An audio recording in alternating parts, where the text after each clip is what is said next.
Chapter 14. How She Knew.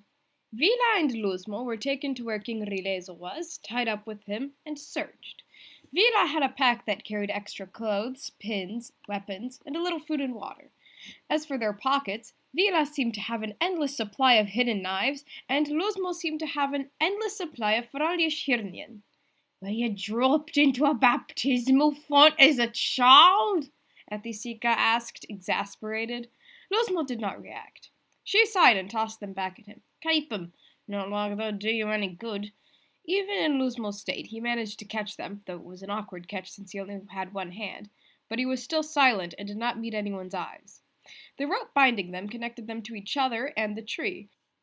King Rilezo had his hands bound. Vila had both her hands and feet bound due to her skills as a Soledo. Luzmo was at the end of the line, and the rope was tied around his left wrist. His right arm was completely free, but there was not much he could do with it. King Rilezo was standing, but since Vila could not stand very well with her feet bound, and Luzmo had sat down and rested his head on his hand the moment Ethicica had let go of his wrist, it was a little awkward. King Rilezo was a large Natos, with grey-brown scales and green eyes. His mantle and robes were dirty and a little torn. "You've grown, King Rilezo," Carenxa remarked. King Rilezo nodded. Hiding behind his neutral expression burned the old anger and grief at the murder of his mother, Seluca. "It has been 50 years.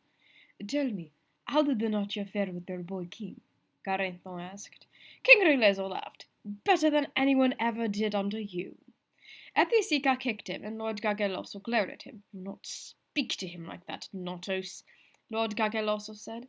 Carenxa put up a hand. "It is all right, Lord Gageloso. We Jersey like honesty." He looked back at King Rilezo. "I suppose you'll think you'll escape and tell everyone I'm back?" King Rilezo nodded. "Of course." Carenxa smiled. "But who will believe the boy king?" King Rilezo stifled a sigh. He was right. Carenxa left. King Rilezo sat. Vila had been trying to rub Luzmo's back, but with her hands bound it was awkward. "It's fine, Lucecillo. Get out of this," she said, her voice calm and even. It had been a while since she had needed to do this, but this was usually what she tried, though she knew he could not respond. Of course, she also usually tried to take him somewhere safe and quiet, but that was not an option. Luzmo did not move. "If I may ask, what has happened to him?" King Rilezo asked. Vila sighed. "I don't really know. Sometimes, I guess he just gets overwhelmed by everything. Sometimes he screams, like he wants to drown out whatever's happening. Sometimes, like now, he sort of stops. He says he feels heavy, like he isn't strong enough to move. He'll move a little, but not much. Sometimes he'll talk, but not always, and not much. Usually I try to take him somewhere quiet, but I guess we just have to wait it out right now." It took a while, though less time than it took for Carenxa to get through his new monologue, which he was seemingly trying to make longer than even Archbishop Micharelo's longest homily. But Luzmo finally looked up. "I'm a lion, right," he said quietly. Vila sighed with relief. "Oh, thank goodness!" She thought about what he had said. "What do you mean?" He smiled a little. "She asked if I was dropped into a baptismal font as a child. I went. In the quinion rite, the water usually gets poured on our heads. In the lion rite, they put you all the way under water." She smiled. "Interesting." While other people did not understand his long speeches on theology and philosophy, or found them annoying, Vila liked them and was impressed by the amount he had learned without being able to read. His expression got serious and he sat up. "Are you all right?" he asked. His voice was stronger now. She laughed. "Am I all right? After everything that happened, you're asking if I'm all right, Lucecillo?" She frowned. "I can still call you that, right?" He nodded. "It's fine, but you're still calling me Lucecillo? Really?" She smiled. "I'll call you Luzmocillo when you call me Vilacilla." He returned it. "So I can still call you Vivacilla?" "Well, I don't know why you don't call me Vilacilla, but yes." Lusa and Viva had stuck even after they started using sigil. Vila's expression became concerned. "Now what about you? They're saying I have too much practice treating this, but it can't be easy for you. And what about what just happened?" He shook his head. "Don't worry about me. I'm thinking more about what they did with it. And I've been through that before. I'm fine. I just feel tired." His shock over his hand had quickly become shock at Carenxa's return. He was pretty sure it was part of why he had stopped talking. "All right," She sounded unsure. Does it hurt? Luzmo nodded, frowning. I don't know why, but it does. Why does it hurt when there ain't nothing there? Vila sighed. I don't know. I know what happens, but I don't know why. Luzmo noticed King Rilezo's amused expression and sighed. Yes, I know, it's ironic. I captured you, and now I got captured. Sorry about that. King Rilezo nodded. So you have said. Many times. Luzmo blushed. You clearly did not want to be there, so I feel no bitterness toward you. King Rilezo said. Really, I felt sorry for you. The Michke with you were quite rude. Anyway, even if I did, I would try to set it aside. Bitterness will do us no good. Vila blinked. That's what you thought he thought was funny? Luzmo frowned. Yes? What were you thinking? Never mind. She looked away, and King Rilezo looked amused again. All right, Luzmo said slowly. He felt that this was one of those times when something was obvious to everyone except him. So, what just happened? How's the Jerissa King back? Why are you here? And I don't mean to sound like a whining little boy, but why'd they have to take my hand? Do you know how to take someone's soul out of an object and return it to its body? He frowned. Well, I know a soul trapped in an object with shadow magic is different from a cursed object with the demon inside it. You can't take it out with an exorcism, you've got to use magic to take it out. I don't really know what you do, though. I know something about how a cursed object's exercised, though. A smile flickered across her face. Well, you cut off someone's hand and put the thing with the soul inside on it, and used shadow magic on it, she explained. Luzmo frowned. So has his soul been in that ring? I thought he was dead. And was that why we went to the Belodin monastery? He added a little bitterly. So I was trying to get King Rilezo and the fact that Ethicica probably got a laugh out of sending the monk spawn to the monastery. Vila nodded. It was, and I think so. And the Jerissa King was dead, in a way. She smiled. You should know that. Luzmo returned it. Right. Being raised by friars, he had learned that death could be defined as the separation of body and soul. This did leave the confusion of husks and wanderers. A husk was a body whose soul had been torn from it with magic, and a wanderer was the soul it should have. The husk continued to function, and the wanderer did not move on to the afterlife, yet they were a body and soul separated. Sometimes a wanderer could be bound to an object, like Sidnio Liesa and Desagnolosa, which could be considered a sort of body, but it was certainly not a body in the proper sense. Anyway, why'd it have to be mine? Luzmo asked. They care about the Soledo even less, so why not one of them? Bitterness found its way into his voice when he mentioned the Soledo. Vila frowned, some of her regret returning to her expression. For some reason, Temi and Sio, or maybe just Sio, wanted it to be harder to bring back the Jerissa King. So the person to use shadow magic has to be the Caracica or Ethicica, and the hand has to be the person's good hand, and her frown deepened. Birti, how did he say it? Sorry. Luzmo smiled. His standards on language were not particularly restrictive, so he thought. He did not like cursing, but words like birbi were fine. Still, he thought it was funny that he did this. He had not realized how much he'd missed it. It has to be from someone who sees ink dance. Why can't you read again? Sorry if that sounds rude, she continued. Goodness, I know you've told me this. It's fine. The friars tried to teach me, but I couldn't make no sense of it 'cause it wouldn't stay still, so... He blinked. Ow. Ink is what you write with. I see ink dance. When he had told her the first time, she had asked if the friars thought he was possessed, to which he responded that no, he had been the one who thought he was possessed, and then had spent a very long time talking about the lengthy process exorcists went through to make sure that someone was actually possessed by a demon and it did not have a natural explanation. When he stopped and realized she was smiling, he blushed and muttered something about being raised by an exorcist.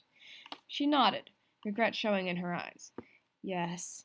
She sighed. I'm sorry. I suspected that might be why you were here, but I wasn't sure. I should have told you. I'm sorry.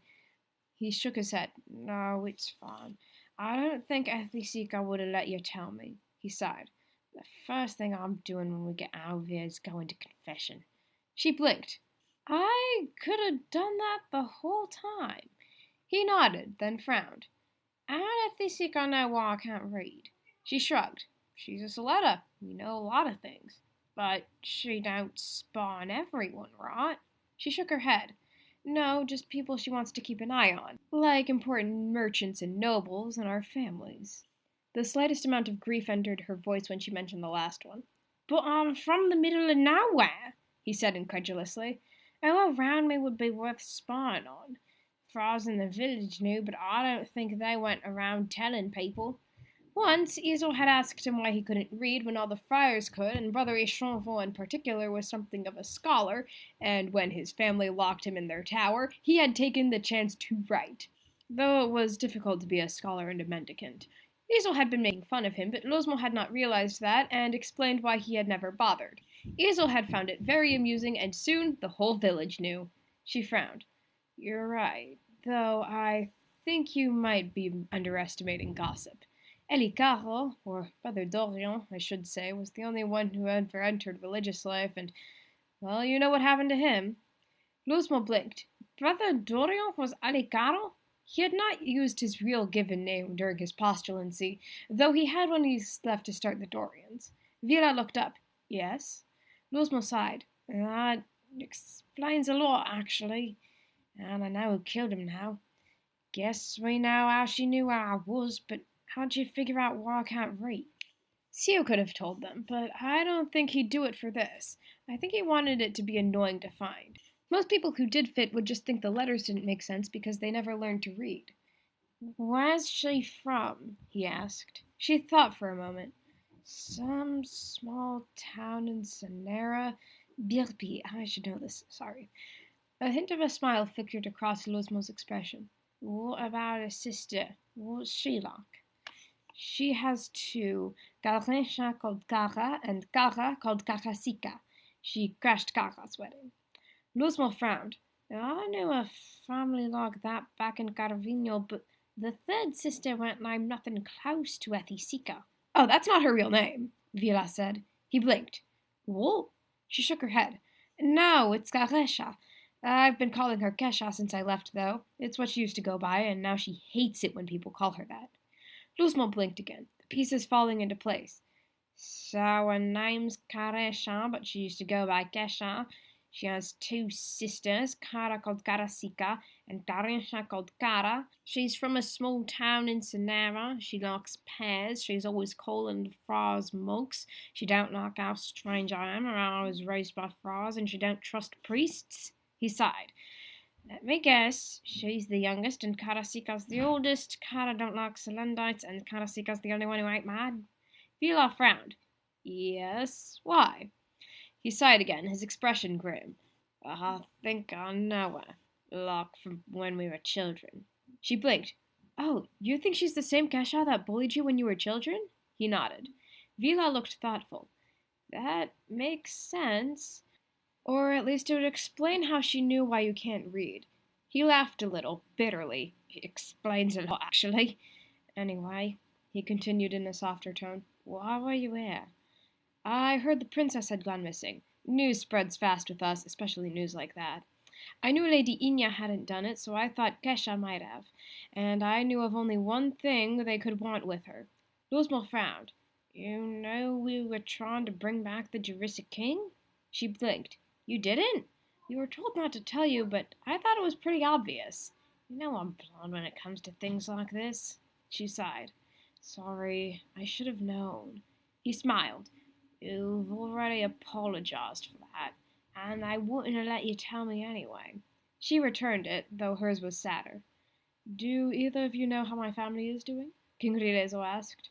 No, Luzmo said. They might have joined the war. Vila nodded. They did. They're actually doing pretty well as far as I know, she said. Anyway, we need to get out of here. He nodded. So the conversation turned to escape, then quickly to confusion as the festivities picked up, with everyone starting to get drunk. The first surprise, which, considering who had split from them, probably should not have been too surprising, was that the Rossene threw a great party.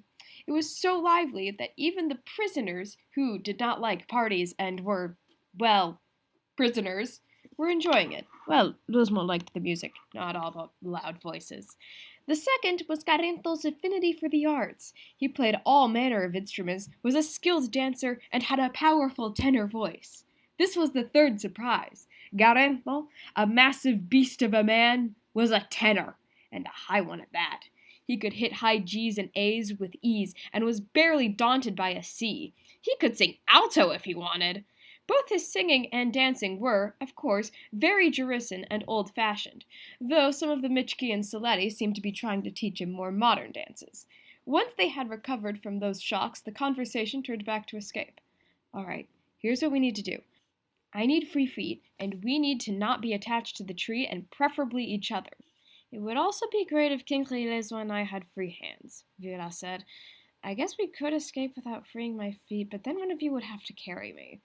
We could untie them, Luzmo suggested. His face was half in a wince, and he was covering his left ear. He was talking again, but he was still worried about drowning in all the noise around him. Even just the sound of his friend's voice felt like someone was stabbing his ear. What? Really? Why didn't I think of that? Vila said sarcastically. There was a pause. Then both she and Luzmo laughed, though Luzmo's was a little strained. My goodness of mischievy fascija, Luzmo said. I was so confused when you left. Confused and sad and worried. Not really angry, though. She sighed. I'm sorry. He smiled. So you've said. I wanted to take you with me. Believe me, I did. And if I could have, I would have. But I already had to bring a Soledo with me, and I wasn't sure if we'd all be able to make it. And I knew exactly what would happen if we were caught. I didn't want to put you in that danger, and after I left, I couldn't get too close, and Quexa and Rodgagelos aren't stupid. They've made sure not to give you a chance to escape or me a chance to talk to you. She held up her bound hands ruefully. You can see what happened when I finally tried. He laughed bitterly. That's ironic. You left without me to protect me, but the first thing Quexa did was say I had something to do with it. She sighed. I'm sorry. He smiled, his tone warming. Vifasisha, if the Jarissa king repented, beyond would forgive him. You've done a lot less, and you've definitely repented, so if I can forgive him, I can forgive you. She sighed again, but smiled. Thank you, Lucasisha. So why'd you leave? Luzmo asked. Vila sighed, her tone darkening. Remember what I was doing the day I left? He nodded. Someone got too close to the truth, and you had to kill him. She nodded. Well, it turns out that person was my brother. Before you ask, I didn't kill him.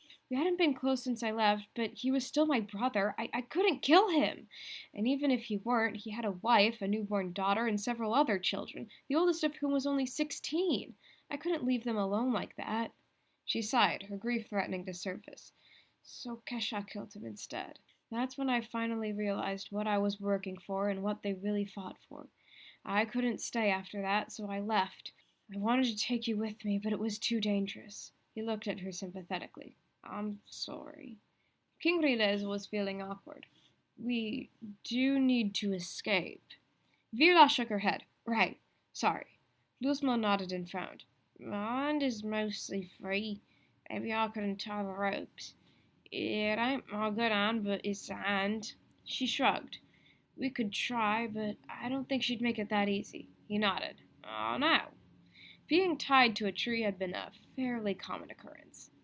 And fire magic could work, Vila continued, or it could burn the forest down, and we'd need to find a source. He frowned. Is there something we could use to cut the rope? A sharp rock? Or maybe something in our pockets?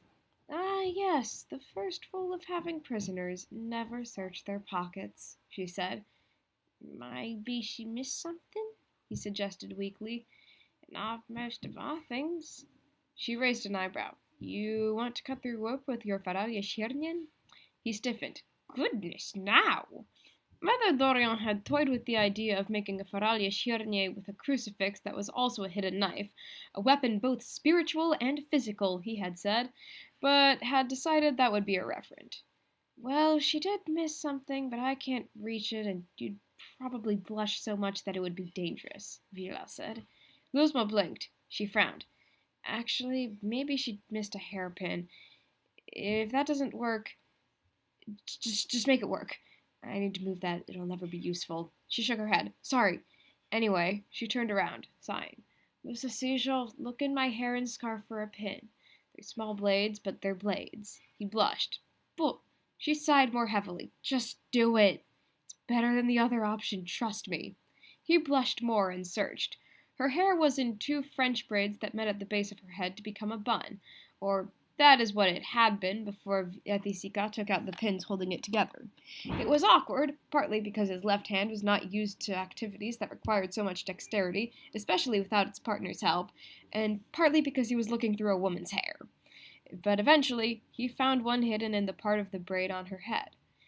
Got it, he said as he pulled it from her hair. Flat or round? She asked without turning around. He frowned. Round? She sighed. Wrong one. That's a lockpick. We need a knife. He blinked. Why you've two kinds of weapons? Sometimes I need a lockpick and sometimes I need a knife, she answered plainly. He frowned. All right. Look again. He did, but no matter how hard he looked, he could not find any other pins. He frowned. Can't find nothing else, he said. She sighed and turned back around.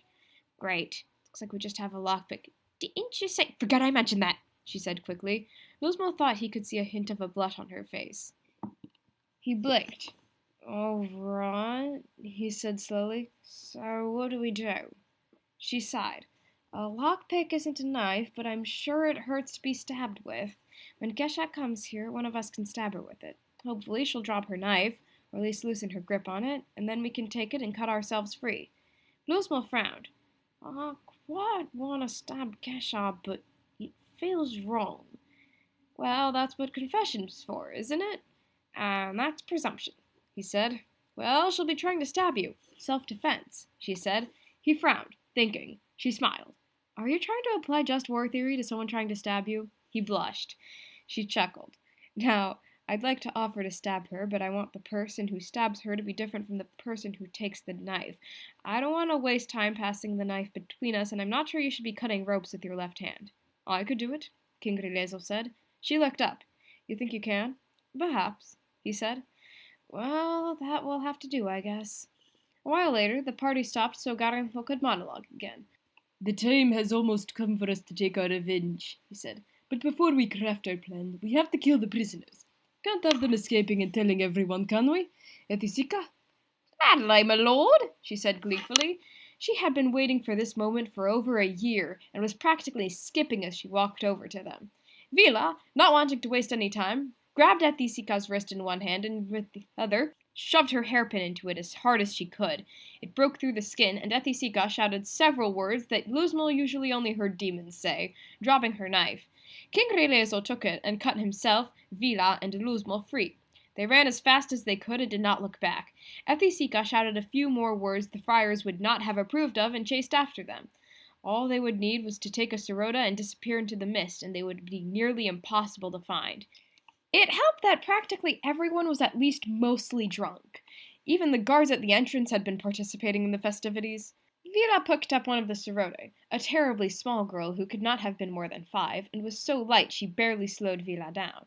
The King Rilezo left first, and Vila and the Soledo followed close behind, but Luzmo tripped and fell just before the exit. He scrambled to his feet, but Ethicica caught the back of his shirt.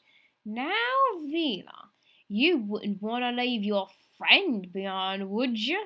Not after you've risked so much to get him back, she said. Just go, Ethicica, Luzmo called. Don't worry about me, just go. A children's song about how the power of beyond far outweighed anyone else's and the joy of the beatific vision was far greater than the pain of anything from this fallen world ran through his head. Vila could not bring herself to leave him for dead. Perhaps Ethicica was right.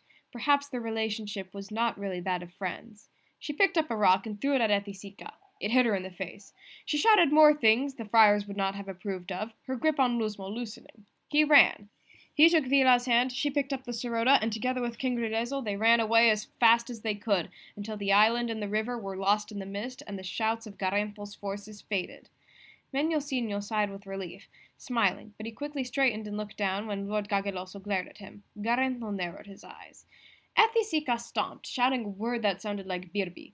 We'll not never find them now, she said. Not until they leave the forest, at least. Not before they tell someone the king is back, she said. He frowned.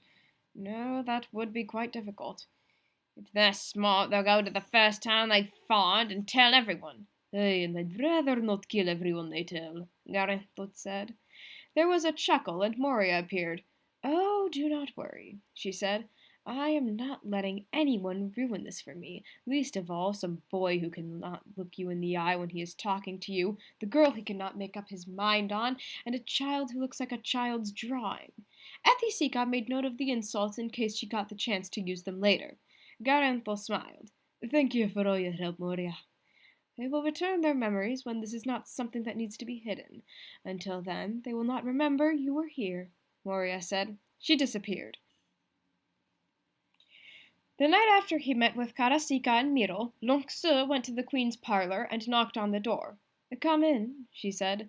Lanczú opened the door and stepped inside. She frowned.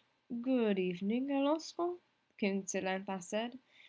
Good evening, your majesty, Lanczú said. What has brought you here? Lanczú hesitated. It's about Lanczú and Thefia, he said. The queen narrowed her eyes. Have you come to defend the traitors? They ain't traitors, he said. And what proof of that have you? A blood magic test, he said. Make Thefia swear to tell the truth, and then ask if she had anything to do with what happened to the princess. How do I know she will not use some Soledo trick to cheat the test? Queen Silenda asked. That is the reason I have not done it. Lanczú paused. Then, though he could hear Zebocron's snide comments, decided to just be blunt. Well, it's better than where we are now, 'cause right now everyone thinks you've put a girl in the dungeon 'cause she's half Soledo. Queen Silenda narrowed her eyes again.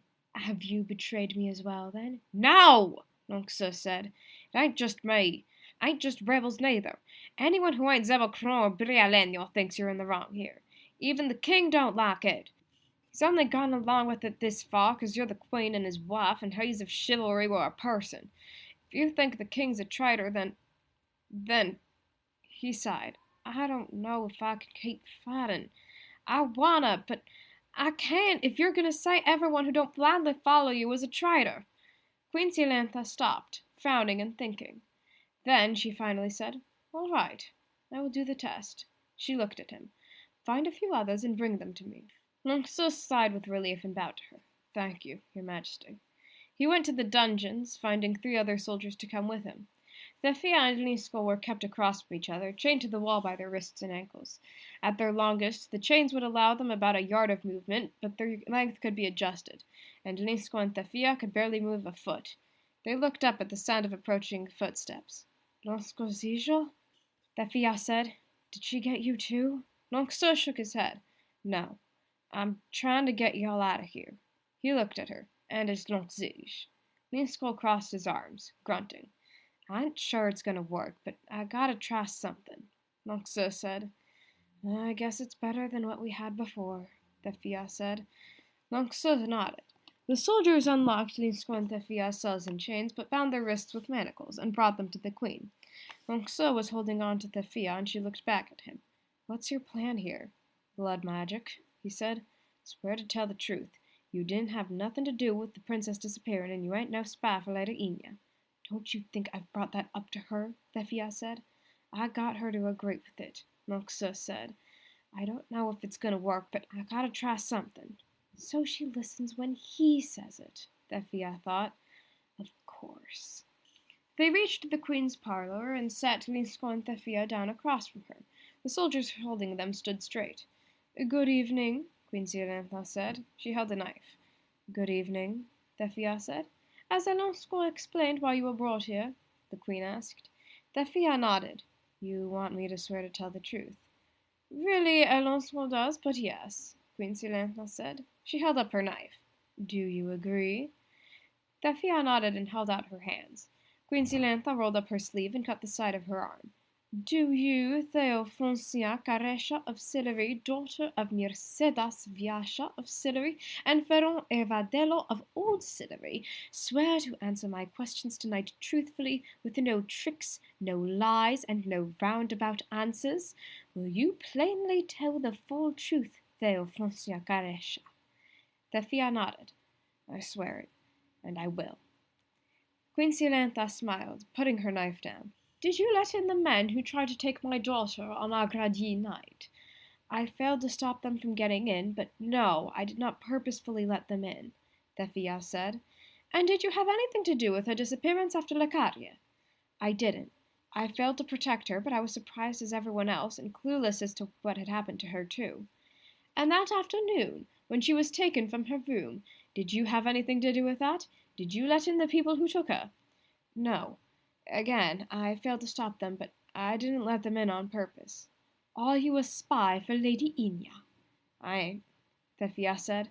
I haven't never spied for no one. Queen Silentha smiled. Good. I free you from your promise. She brought out a small bandage and wrapped it around Thefia's cut, then looked to the soldiers. They are free now. Luzmo and Thefia sighed with relief. Thank you, your majesty, Thefia said. Their chains were unlocked, and Lanczú, grinning, threw his arms around them. You're free, he said. Did it, Thefia said. Thank you.